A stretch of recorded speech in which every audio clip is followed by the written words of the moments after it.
Saúdo a todos com a paz do Senhor Jesus. Vamos continuar aqui, olha, irmãos, a parábola da figueira, parte 2. Irmão, como eu venho falando nesses vídeos anteriores, esse é o segundo vídeo sobre esse assunto, mas o assunto sempre vai ser o arrebatamento da igreja. A figueira é Israel.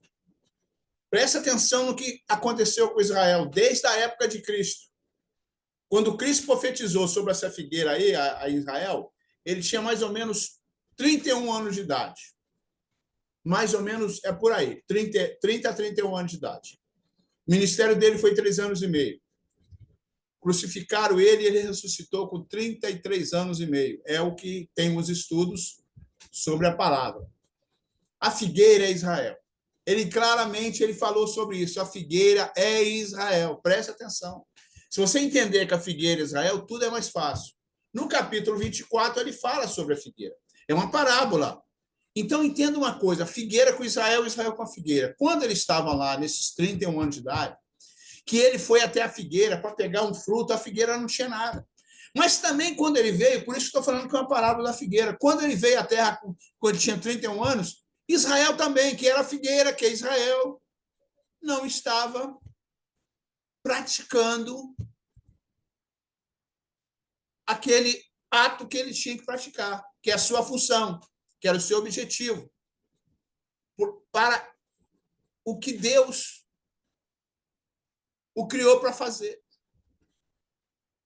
Israel sempre foi para Deus uma nação sacerdotal, para levar o nome de Deus e apresentar Deus à terra, ao mundo, às pessoas. Israel não entendeu isso, não fez isso, não se preparou para isso, para ser essa nação sacerdotal. Você pode ler lá em João, capítulo 1 de João, ele fala sobre isso. Se eu não me engano, no versículo 11. Veio para que era seu e os seus não receberam. Ele veio para Israel e Israel não recebeu. Você vê que ele foi crucificado, né? Por quem? O próprio Israel. Entregou para Roma, incentivou, né? Mata ele, crucifica ele, mesmo sendo um povo sacerdotal. Criado por Deus para levar a mensagem de Deus ao mundo. E o próprio Deus, na pessoa do seu filho, veio à terra para trazer a mensagem, para confirmar Israel, para afirmar Israel como missão sacerdotal, mas eles não aceitaram o Filho de Deus. Mataram o Filho de Deus. Mas ao terceiro dia ele ressuscitou. E essa morte nos trouxe paz. Essa morte e sacrifício dele na cruz nos trouxe salvação. E eu quero deixar uma coisa bem clara aqui para vocês. Eu estou falando que figueira é Israel e Israel é a figueira. Essa parábola que ele falou aí, irmão, preste atenção, é sobre Israel. Que depois de 70 anos, no ano 70, porque ele morreu em 70 e ressuscitou no ano 70, no ano 33 e meio. Mas ele profetizou que Israel seria destruído, principalmente Jerusalém. Que não ficaria ali pedra sobre pedra, porque eles derrubaram tudo, os muros derrubaram tudo sobre Jerusalém. No ano 70 se cumpriu a profecia. Mas eu quero deixar uma coisa bem clara, irmão. Com a morte e ressurreição de Cristo, duas coisas importam para a salvação, para Deus. Claro, existem centenas de milhares, mas essas duas aqui são as principais. São dois gestos, duas atitudes, dois sentimentos, situações que você tem que fazer para a sua salvação. E minha também, para a nossa salvação. A salvação do ser humano, de toda a humanidade, que ele veio para salvar. Duas coisas que ele veio mostrar para nós. Que ele era o Salvador, que ele era a ovelha, que ele era o cordeiro, que ia ser imolado e ser derramado aquele sangue. E somente através do sangue ele perdoaria os nossos pecados. Então, a primeira coisa que nós temos que entender dessas duas que eu estou falando aqui, são as principais para a salvação do homem, é o arrependimento. O arrependimento, já que ele derramou o sangue dele no Calvário, para os pecadores. Então, se ele derramou o sangue dele para perdoar os nossos pecados, nós temos que entender e aceitar, compreender e entender que nós somos pecadores. Precisamos nos arrepender. Essa é a primeira coisa. Se a primeira coisa é arrependimento, a segunda coisa qual é? Se ele morreu e o sangue dele foi derramado, ele é o cordeiro que tira o pecado do mundo. A segunda coisa, se é o primeiro arrependimento, a segunda é compreender, entender e aceitá-lo como Salvador. Olha, duas situações. O Salvador que morreu e ressuscitou. O Salvador que morreu e derramou seu sangue para nos perdoar. São duas coisas só, irmão, simples assim. Presta atenção, a salvação é simples assim. Mas não é tão simples? Não, mas é simples assim. Entender que é pecador, eu e você, nós. Entender, nós, ou entendamos, né? Vamos entender que, além de sermos pecadores, temos que nos arrepender, entender e aceitar e compreender que ele é o único Salvador. Simples assim. Essa é a salvação em Cristo. Entendemos que ele vem mostrar para nós que nós somos pecadores. Precisamos de um Salvador. Já que nós somos pecadores, entendemos que somos pecadores, devemos nos arrepender, precisamos de um Salvador. Quem é ele? 2, gestos, sentimentos, atitudes e aceitação. Que nós somos pecadores, precisamos de arrepender. Segundo, que ele é Salvador. É o nosso Salvador, é o nosso Redentor, é o Cordeiro de Deus que tira o pecado do mundo. É por aí. Simples assim a salvação. Se você não entendeu o que é um pecador e tem que se arrepender, é a primeira coisa que tem que fazer. Segunda coisa, já que entendeu que é pecador e precisa de um Salvador, aí você precisa aceitá-lo como seu Salvador. É o Filho de Deus, o Cordeiro de Deus, tira o pecado do mundo. E essa parábola aqui, irmãos, da figueira, então eu estou falando com Israel com figueira, você tem que entender isso. Quando ele veio à Terra, com 31 anos de idade, lá atrás, quase 2.000 anos atrás, ele foi até a figueira, é uma parábola, mas ele foi real mesmo, ele foi na figueira, a figueira não tinha fruto, e ele amaldiçoou a figueira. Não nasce fruto mais na sua árvore. Queimou a figueira. E você pode ver aqui que quando ele foi na figueira, ele viu que não tinha o quê? Aprender, pois, a figueira a sua parábola. Quando já o seu ramo se torna tenro e brota folhas, saber que está próximo o verão. Então, irmão, tudo que está acontecendo hoje, presta atenção, é como ele foi lá na figueira. Ele foi na figueira, não estava acontecendo, não estava dando fruto. Israel é a figueira, Israel não estava dando fruto, Israel não estava praticando a nação sacerdotal, que ele tinha que fazer, levar a mensagem de Deus ao mundo. Eles não entenderam isso e o crucificaram. Mas presta atenção, quando ele foi à figueira e amaldiçoou, aqui veio a parábola também. Israel recebeu essa mensagem. Mas está escrito nos livros dos profetas. É profecia dada por ele. Israel é a figueira, ele amaldiçoou e falou, Israel agora não tem mais frutos. Não tem mais frutos essa árvore. Você viu que Israel ficou quase 2.000 anos, praticamente fechando 2.000 anos sem dar fruto, sem ser nação, sem ter onde morar, sem ficar, através de um brasileiro, Oswaldo Aranha, o chanceler, assinatura de um chanceler brasileiro que trouxe de novo Israel a ser país, a ser Estado, a ser nação. E aí voltou tudo de novo, depois de 2.000 anos eles ficaram, mas lá em Oséias, vamos ver aqui, lá em Oséias, para entender essa mensagem aqui, vamos entender aqui, olha só o que ele diz aqui, Oséias. Oséias 9. Presta atenção que ele falou lá em Oséias 9, a profecia antes de Cristo. Antes de Cristo estar na terra. Essa profecia foi falada pelo profeta Oséias. Muito profundamente se corromperam. Então ele falou, Israel se corrompeu.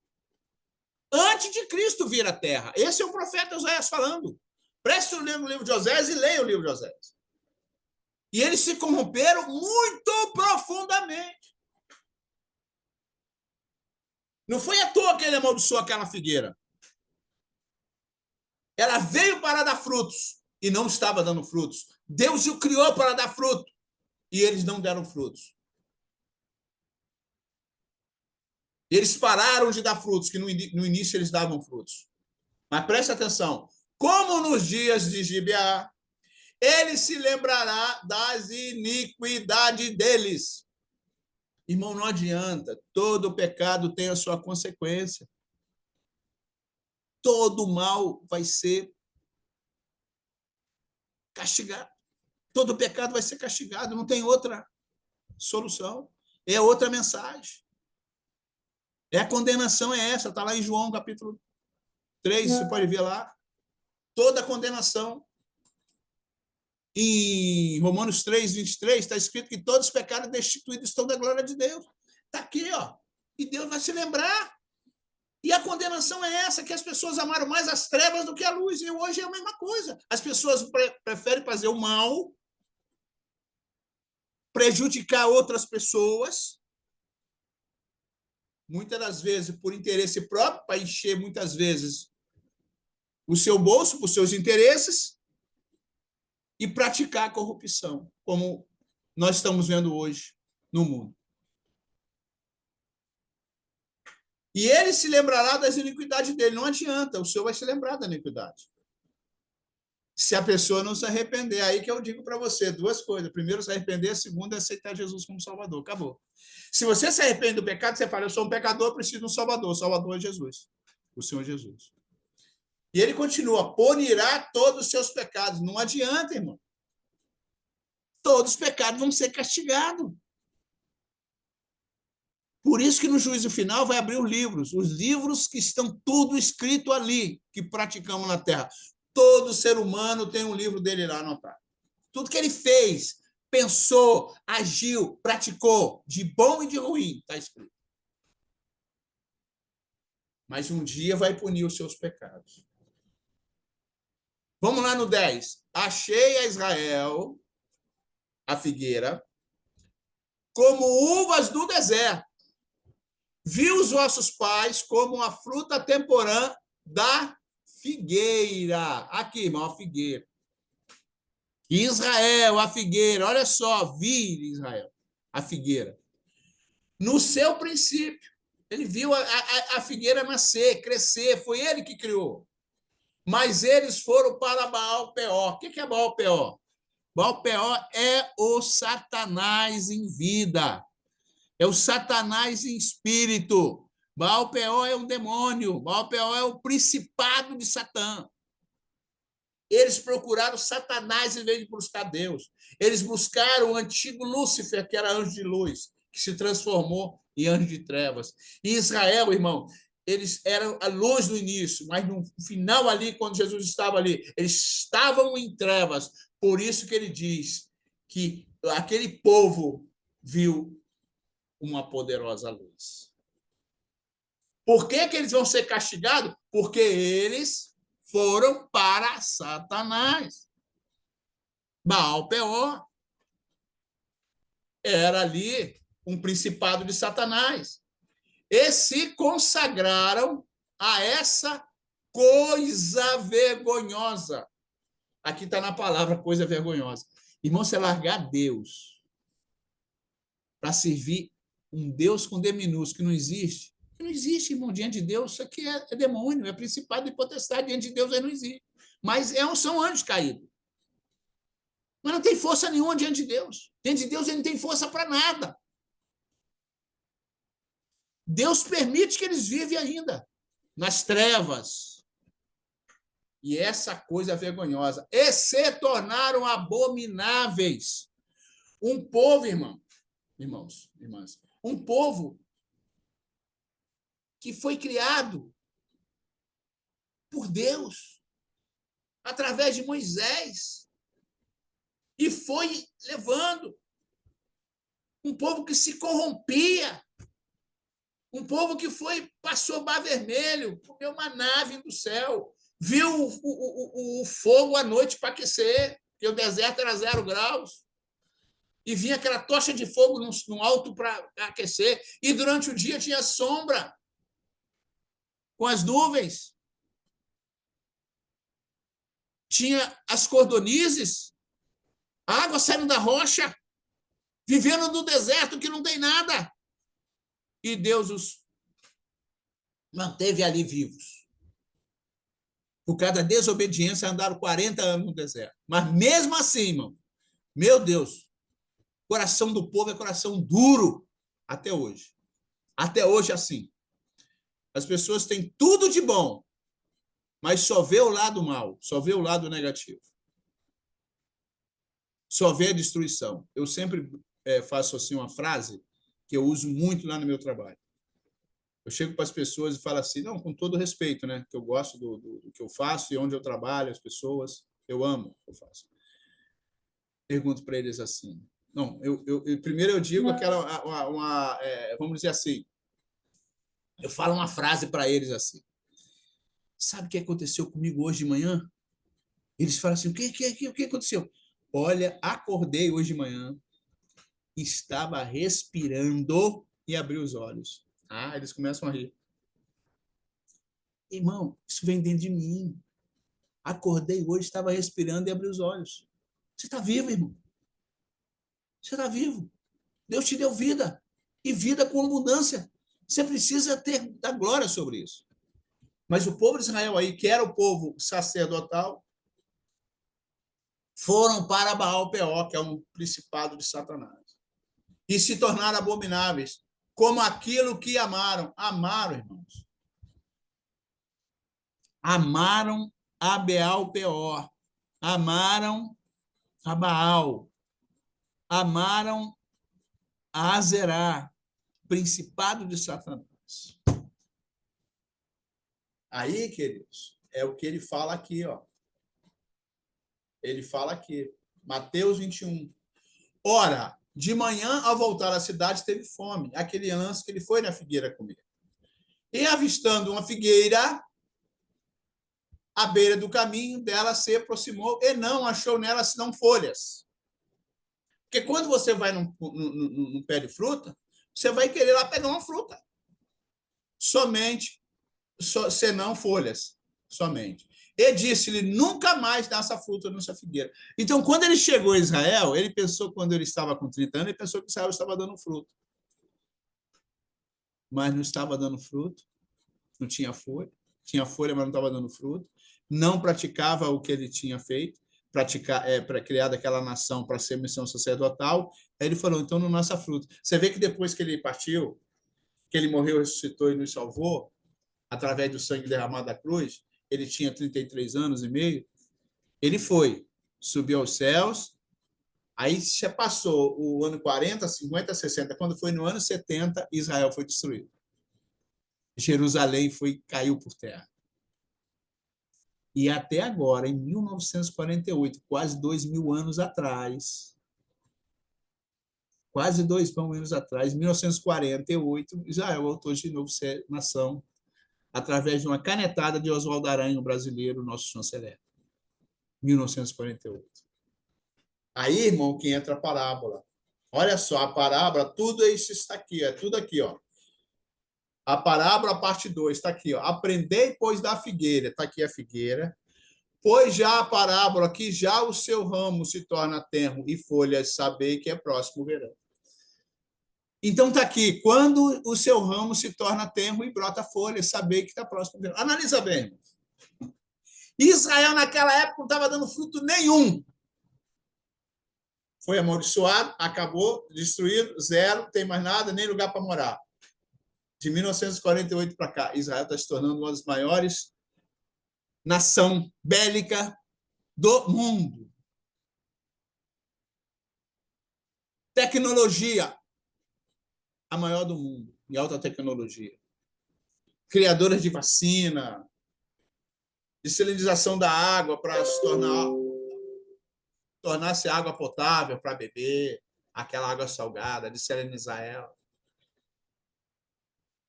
Israel, no deserto, nascendo flores, os maiores exportadores de flores do mundo. Israel está de novo dando frutos. E um local, irmão, desértico. Está aqui, ó, tornando-se de novo aqui, ó. Quando já o seu ramo se torna tenro e brota folha, saber que está próximo. Igualmente, quando vir essas coisas, saber que está próximo. Mesmo as portas. Israel voltando a dar frutos. Israel sendo uma das maiores nações em termo bélico, força bélica, exército, força de armas, praticamente em defesa. Eles criaram agora o tal de Iron Dome, agora com mais avançado ainda, tá? Através de laser, a laser. Negócio super avançado e muito econômico. Flores, água no deserto, água no deserto. Irmãos, tecnologia que eu estou falando aqui, Israel está se tornando de novo. Aí está dizendo assim, quando estiver acontecendo tudo isso, presta atenção, igualmente quando vir de todas essas coisas, saber que ele está próximo. A igreja, irmão, pode ser arrebatada a qualquer momento. Essa é a parte 2. Se você ainda não se inscreveu no canal, se inscreva aí. Esse canal não busca dinheiro, não, irmão. Esse canal busca pessoas para assistir esse canal, para assistir essa mensagem, para ouvir a mensagem do Senhor. Compartilha aí com a gente. Aí. Ajuda a gente a enviar mais para mais pessoas essa mensagem. Amém? Deixe o seu like aí também. Em nome do Senhor Jesus, estamos aqui fechando esse momento. Em nome de Jesus. Amém. Glória a Deus. Até a próxima. Deus os abençoe. A paz do Senhor Jesus.